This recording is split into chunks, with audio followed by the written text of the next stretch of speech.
అందరు ఎలా ఉన్నారు? చాలా రోజులు అయిపోయింది ఫిల్మీ వీడియోస్ చేసి, చాలా నెలలు అయిపోయిందని చెప్పొచ్చు.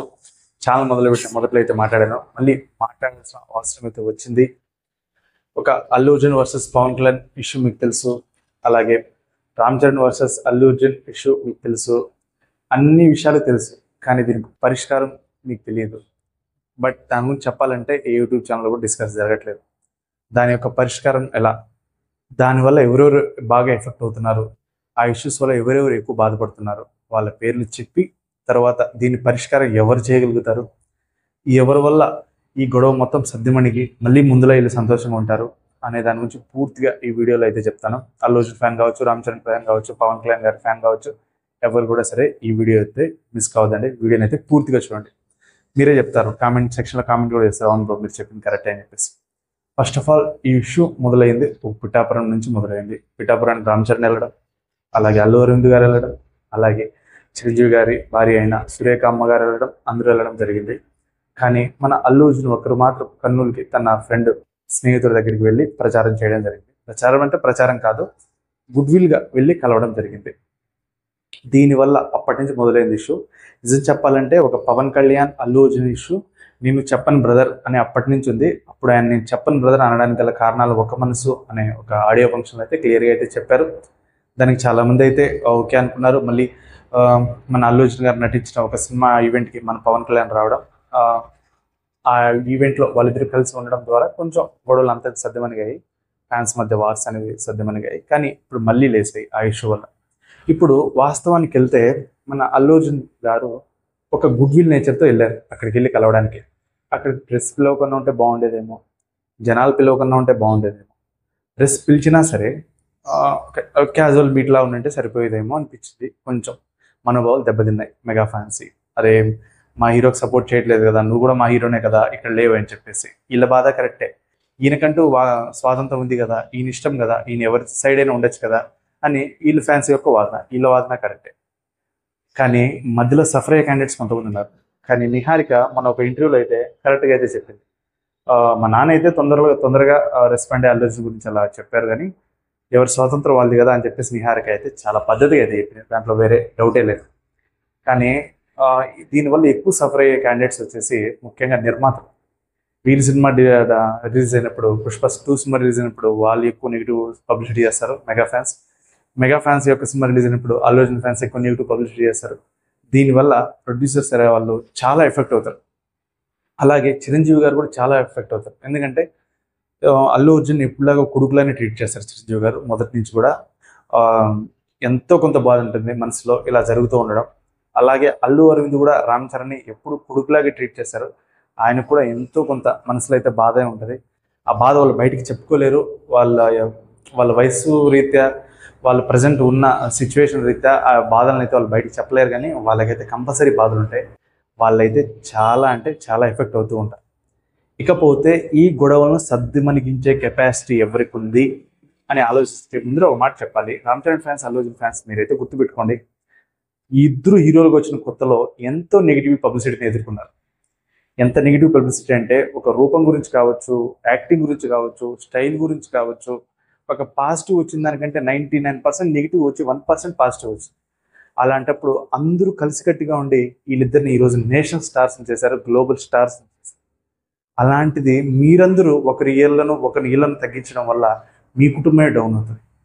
ఈ విషయాన్ని ఫ్యాన్స్ అయితే గుర్తుపెట్టుకొని కొంచెం నెగిటివ్ ట్రోల్స్ అయితే ఆపడానికి అయితే ప్రయత్నం అయితే చేయండి. ఇకపోతే ఈ గొడవను సద్దిమణిగించే కెపాసిటీ ఎవరికి ఉందనేది అయితే పూర్తిగా అయితే మాట్లాడుకునే ప్రయత్నం అయితే చేద్దాం. ఖచ్చితంగా ఈ నిశ్శబ్ద యుద్ధాన్ని పరిష్కరించే కెపాసిటీ ఇద్దరు ముగ్గురికి అయితే ఉంది. వాళ్ళల్లో మనం ఫస్ట్ మాట్లాడుకోవాల్సింది త్రివిక్రమ్ శ్రీనివాస గారి గురించి. ఎందుకంటే త్రివిక్రమ్ గారు పవన్ కళ్యాణ్కి బాగా కావాల్సిన వ్యక్తి, అలాగే చిరంజీవి గారికి బాగా కావాల్సిన వ్యక్తి, అల్లు అర్జున్కి కూడా చాలా బాగా కావాల్సిన వ్యక్తి. బాగా వీళ్ళ మధ్య క్లోజ్నెస్ ఉంది. పైగా అల్లు అర్జున్ రాబోయే మూవీ యొక్క డైరెక్టర్ కూడా త్రివిక్రమ్ అని చెప్పి ప్రచారం జరుగుతుంది. ఆయన అనుకుంటే చిటికలో ఫాలో అయిపోతారు. ఆ ఫంక్షన్కి వీళ్ళు వెళ్ళడం కానీ, వీళ్ళ ఫంక్షన్కి వాళ్ళు రావడం కానీ, ఒక ప్రీ రిలీజ్ ఈవెంట్ మొత్తం సినారియోని మొత్తం మార్చాలని కోరుకుందాం. త్రివిక్రమ్ గారు అనుకుంటే కంపల్సరీ ఈ నిశ్శబ్ద యుద్ధానికైతే ఒక ఎండ్ పడతారు. ఇక తర్వాత అంత కెపాసిటీ ఉన్న వ్యక్తి సుకుమార్ గారు. సుకుమార్ గారు అంటే చిరంజీవి గారికి, రామ్ చరణ్ గారికి అమితమైన గౌరవం. ఎందుకంటే రంగస్థలం లాంటి సినిమాతోనే చరణ్ యొక్క అసలైన విజయోత్సవం అయితే మొదలైంది. అంతకుముందు ఎన్నో హిట్లు ఉన్నా సరే రంగస్థలకు ముందు, రంగస్థలం తర్వాత అని రెండు రకాలుగా మనం మాట్లాడుకోవచ్చు. అంత విజయ పరంపర కొనసాగింది కాబట్టి సుకుమార్ మీద ఖచ్చితంగా రెస్పెక్ట్ ఉంటుంది. పుష్ప 2 ఫంక్షన్కి, ప్రీవియస్ ఈవెంట్కి రామ్ చరణ్ గారిని పిలిచిన, చిరంజీవి గారిని పిలిచిన ఫ్రీ హ్యాండ్స్గా వస్తారు. వన్స్ వాళ్ళు వచ్చి ఒకసారి నిలబడ్డారు అనుకోండి, ఇంకా ఎటువంటి గొడవలు ఉండవు, మొత్తం సర్దుమణిగి ఉంటుంది, ఇంకా అందరూ హ్యాపీగా ఉండొచ్చు. ఇక థర్డ్ పర్సన్ ఈ లిస్ట్లో ఉన్నది దిల్ రాజు గారు. దిల్ రాజు గారు అంటే మన అల్లు అర్జున్ గారికి చాలా అభిమానం. ఆర్య లాంటి సినిమానిచ్చి, అలాగే పరుగు లాంటి సినిమా అవ్వచ్చు, అలాంటి సినిమాలను ఇచ్చి తన లైఫ్నే ఒక మలుపు అయితే తిప్పారు దిల్ రాజు గారు అల్లు అర్జున్ కెరియర్ని ఫస్ట్లో. అలాంటి దిల్ రాజు గారు అంటే మన అల్లు అర్జున్ గారికి అమితమైన గౌరవం, ఆ విషయం మీకు తెలిసిందే. అలాగే మన చిరంజీవి కుటుంబంలో కూడా పవన్ కళ్యాణ్కి వకీల్ సాబ్ అవ్వచ్చు, మన రామ్ చరణ్కి ఎవడు సినిమా అవ్వచ్చు, అలాగే ఇప్పుడు గేమ్ చేంజర్ సినిమాకు ప్రొడ్యూసర్ అవ్వచ్చు ఆయనే. కాబట్టి ఒకసారి అల్లు అర్జున్ గారిని పిలిస్తే ఆ ప్రీ రిలీజ్ ఈవెంట్కి అల్లు అర్జున్ గారు కంపల్సరీ వస్తారు. ఒకసారి అదే స్టేజ్ మీద అందరినీ కలిసి, పవన్ కళ్యాణ్ గారు ఉండకపోవచ్చు, తను రాజకీయాల్లో బిజీగా ఉన్నాడు కాబట్టి, ఈ యంగ్ హీరోస్ అంతా ఒకే వేదికపై ఉన్నారంటే మొత్తం సినారియో మొత్తం మారిపోతుంది. అంతవరకు ఉన్నట్టన్నీ క్లోజ్ అయిపోతాయి. ఈ మధ్యలో వీళ్ళు కలిసే పరిస్థితి రావట్లేదు. దానివల్ల దీనికి అడ్డు అదుపు లేకుండా వెళ్తాను. ఒక నిశ్శబ్ద యుద్ధం జరుగుతుంది. ఒకప్పుడు రామ్ చరణ్ సినిమా రిలీజ్ అంటే అందరు ఫ్యాన్స్కి పండుగ, మెగా ఫ్యాన్స్కి. అల్లు అర్జున్ సినిమా రిలీజ్ అంటే మెగా ఫ్యాన్స్ అందరికి పండుగ. వీళ్ళని ఏమన్నా ఒప్పుకునే వాళ్ళు కాదు, వాళ్ళని ఏమన్నా ఒప్పుకునే వాళ్ళు కాదు. వీళ్ళందరూ మాకు ఒక్కటే అనే ఫీలింగ్తో యూనిటీగా ఉన్నారు. అలాంటి వాళ్ళు విడిపోయి ఇలా కొట్టుకుంటుంటే చూడడానికి చాలా ఘోరంగా ఉంటుంది. కొట్టుకునేటప్పుడు మీరు కొట్టుకుంటున్నారు, మీకు తెలియకుండా అందరికి చులకన కూడా అవుతున్నారు. దయచేసి ఈ నెగిటివ్ వర్డ్స్ వల్ల ఎవరికి వచ్చేదేం లేదు, ఒరిగేదేం లేదు. పైగా వాళ్ళ మధ్య సాన్నిహిత్యం అయితే బాగుంటుంది. అల్లు అర్జున్ అక్కడికి వెళ్ళినంత మాత్రం పవన్ కళ్యాణ్ గారిని చెడుగా ఏమనుకుంటారు, ఆయన స్వాతంత్రం అయింది అని చెప్పేసి లైట్గానే తీసుకుని ఉంటారు. దాని గురించి మీరు పెద్ద బాధపడాల్సిన అవసరం లేదు.